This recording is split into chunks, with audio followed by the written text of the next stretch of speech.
രണ്ടാഴ്ചക്ക് ശേഷം നമ്മുടെ കുക്കിയുടെ വീട്ടിലേക്ക് ചെല്ലുന്നു. മോളെ നീ വന്നു? വന്ന്. മോളെ നിന്റെ മാരേജ് ഉറപ്പിച്ചു, അതൊക്കെ ഞങ്ങൾ നിന്നോട് പറഞ്ഞല്ലോ. അച്ഛൻ അവർക്ക് വാക്ക് കൊടുത്തു പോയി. അച്ഛന്റെ ഫ്രണ്ടിന്റെ മകനാണ്. നിനക്ക് എന്തായാലും അവനെ ഇഷ്ടപ്പെടും. പിന്നെ ചെറുക്കന് ജോലി പ്രൊഫസറാണ്. പൈസ കൊടുക്കാതെ എനിക്കൊരു ട്യൂഷൻ സാറിനെ വെച്ച്, അതായിരുന്നു നിങ്ങളുടെ ഉദ്ദേശം. എനിക്കെല്ലാം മനസ്സിലായി. ഞാൻ പഠിക്കത്തില്ല എന്ന് വിചാരിച്ചിട്ട് ചുമ്മാ പൈസ കൊടുക്കാതെ എനിക്കൊരു സാറ്. മോളെ അങ്ങനൊന്നും അല്ല. പിന്നെങ്ങനാണ് ഞാൻ മനസ്സിലാക്കേണ്ടത്?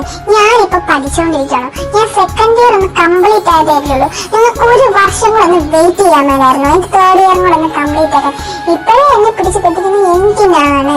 അതും പ്രൊഫസർ. നിങ്ങൾക്ക് ഡൗട്ട് ഉണ്ടെങ്കിൽ നിങ്ങൾ എന്റെ പ്രൊഫസർ എന്നെ ക്ലാസ്സാറിനടുത്ത് വന്ന് ചോദിക്കും ഞാൻ എങ്ങനെയാണ് ക്ലാസ്സിൽ പഠിക്കുന്നത്.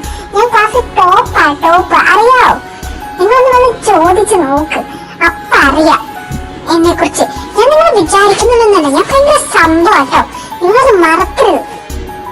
അതല്ല, എന്റെ ക്ലാസ്സാറിനോട് ചോദിക്കണ്ട. എന്റെ കോളേജിൽ ഏത് ടീച്ചറിനോട് വേണേലും, ഏത് പ്രൊഫസറിനോട് വേണേലും, ഏത് മിസ്സിനോട് വേണേലും നിങ്ങൾ ചോദിച്ചു നോക്കിക്കോ. ഞാനാണ് എന്റെ ക്ലാസ്സിലെ ടോപ്പ്. ഞാൻ നല്ലോണം പഠിക്കുന്ന കുട്ടിയാണ്. ഇതൊന്നും ഇല്ലെങ്കിൽ നിങ്ങൾ ഒരൊറ്റ കാര്യം നോക്കാൻ മതി. ഈ ഫൈനൽ എക്സാം കഴിഞ്ഞ് ഇതിന്റെ റിസൾട്ട് വരുന്നിടം വരെ നിങ്ങൾക്കൊന്ന് വെയിറ്റ് ചെയ്തോളൂ. നിങ്ങൾ എന്നോട് ചോദിക്കാതെ എന്തിനാണ് ഈ തീരുമാനം എടുത്തത്? എന്റെ പൊന്നു കുക്കിനി എന്നാണെന്ന് ഞാൻ പറഞ്ഞില്ലേ.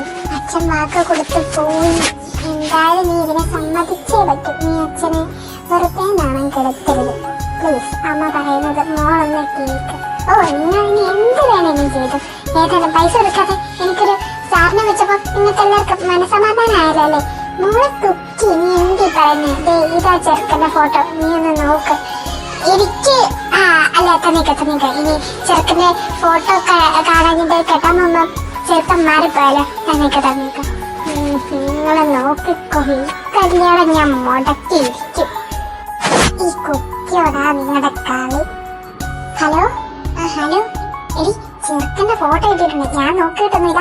നീ നമ്മൾ എന്നും കാണുന്ന ആ പാർക്കിലേക്ക് വന്നിക്കാം. ഞാൻ ചെറുക്കന്റെ ഫോട്ടോ തരാം. നീ എങ്ങനെങ്കിലും എനിക്ക് മാരേജ് മുടക്കി തന്നിരിക്കണം. നീ എനിക്ക് തന്ന വാക്ക എല്ലാം സെറ്റില്. ഞാൻ പാർക്കിലോട്ട് വരാം 1 മണിക്കൂറിനുള്ളിൽ. നീ അങ്ങോട്ട് വന്നിക്ക ഫോട്ടോ കൊണ്ട്. നമ്മളിത് മുടക്കിയിരിക്കുന്നേ. ഈ ഹോബിയുടെ വാക്കല്ലേ, നീ വിശ്വസിക്കേ. അങ്ങനെ അവർ തമ്മിൽ പാർക്കിൽ വെച്ച് കണ്ടുമുട്ടുന്നു. ഹോബി, ഇതാണ് ചെറുക്കന്റെ ഫോട്ടോ. ഏതാണെന്നൊന്നും എനിക്കറിയില്ല. ചെറുക്കന്റെ പേരും എനിക്കറിയില്ല. ഞാൻ ഇതുവരെ ഫോട്ടോ നോക്കിയിട്ടുമില്ല. ഞാൻ വീട്ടിൽ നല്ല വഴക്ക് കഴിഞ്ഞിട്ടാണ് ഇറങ്ങി വരുന്നത്. അമ്മ അറിഞ്ഞിട്ടില്ല ഞാൻ ഇങ്ങോട്ട് വന്നത്. പിന്നെ നീ ഇത് എങ്ങനെയെങ്കിലും എനിക്കിതൊന്ന് മുടക്കി തരണം. ചെറുക്കന്റെ ഫോട്ടോയും കാര്യങ്ങളും ഒക്കെ നോക്കുന്നത്. എന്നാൽ ഞാൻ പോവാണ്. എന്നെ വീട്ടിൽ അമ്മ ഇപ്പൊ അന്വേഷിക്കുന്നുണ്ടായിരിക്കും. ഓക്കെ, നീ വെക്കും.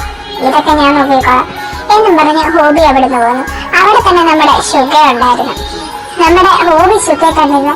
അവൾ എങ്ങനെയും മാരേജ് മുടക്കുന്നുള്ളൊരു ചിന്തയിൽ ഏതോക്കെയോ ലോകത്ത് ആലോചിച്ച് ഇങ്ങനെ നടക്കാറുണ്ട്. നമ്മുടെ ശുഗ ചെന്ന് തട്ടി ഹോബിയുടെ ഇരുന്ന് പിന്നെ ഫോട്ടോ താഴേക്ക് പോകുന്നു. സാറോ? അല്ല, സാറെന്താ ഇവിടെ? ഞാനെന്താ ഇവിടെ? അല്ല, താനെന്താ ഇവിടെ? അത് പിന്നെ ഞാൻ എന്റെ ഒരു കൂട്ടുകാരി കുക്കിനെ കാണാനായിട്ട് വന്നായിരുന്നു. എന്നാ താൻ പൊക്കോ. ശരി സാർ. അങ്ങനെ നമ്മുടെ ഹോബി അവിടെ നിന്ന് ഹോബിയുടെ ഇരുന്ന ഫോട്ടോ താഴെ പോയത് ഹോബി ശ്രദ്ധിച്ചില്ല. നമ്മുടെ ശുഗയ്ക്ക് ഹോബിയോട് ചെറിയൊരു കഷൊക്കെ ഉണ്ട് കേട്ടോ, നമ്മുടെ ഹോബിക്കുള്ളത് പോലെ. പക്ഷെ രണ്ടുപേരും പരസ്പരം അങ്ങോട്ടും ഇങ്ങോട്ടും പറഞ്ഞില്ല. പക്ഷെ ഹോബിയുടെ ഇരുന്ന ഫോട്ടോ താഴെ പോയത് നമ്മുടെ ശുഗ ശ്രദ്ധിക്കുന്നു. ഇതെന്തോന്ന്, ഏതെങ്കിലും എടുത്ത് നോക്കിയേക്കാം എന്നും പറഞ്ഞ് നമ്മുടെ ശുഗ ആ ഫോട്ടോ എടുത്ത് നോക്കുമ്പോ നമ്മുടെ മീന്റെ ഫോട്ടോ. ഇവിടെ ഇതെന്തിനാ? ഇവന്റെ ഫോട്ടോ ഒക്കെ ഇനി ഇവനും അവളും തന്നെ. അവന്റെ മാരേജ് ഉറപ്പിച്ചെന്നെ പറഞ്ഞു. ഇനി ഇവൾക്ക് അവനോട് എന്തായിരിക്കും സംഭവം?